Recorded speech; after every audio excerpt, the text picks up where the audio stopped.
Robert F. Kennedy Jr. is the son of the former Attorney General of the United States, the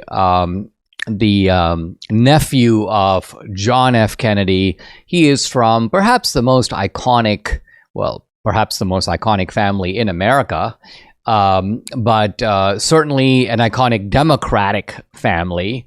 And for him to essentially team up with Trump, create a dream team, as I like to call it, to do that is a big step, and its symbolism cannot be downplayed. This is a very significant development, because suddenly the concept of some notion of American unity is possible. And that's what Robert F. Kennedy is stressing, a unity ticket of a Democrat with a Republican. And Trump has quite clearly agreed to put Kennedy into a prominent position with regard to health, probably Secretary of Health and Human Services.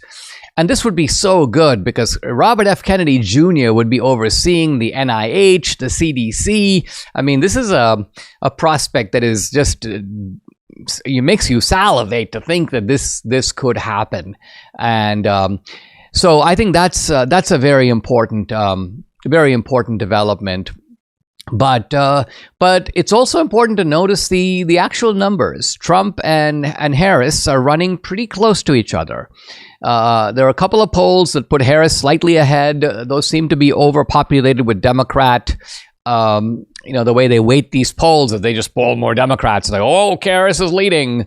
The Rasmussen survey, which tends to be more of a pro-Trump pollster source, has Trump leading pretty cleanly in pretty much all the swing states. But nevertheless, it's not a big lead. It's a lead of 2 points, in some cases 3 points, 4 points. Now, Robert F. Kennedy Jr. is polling in these states and really across the country at somewhere between 5 and 6%, 5.7, 5.8. That's a pretty big number.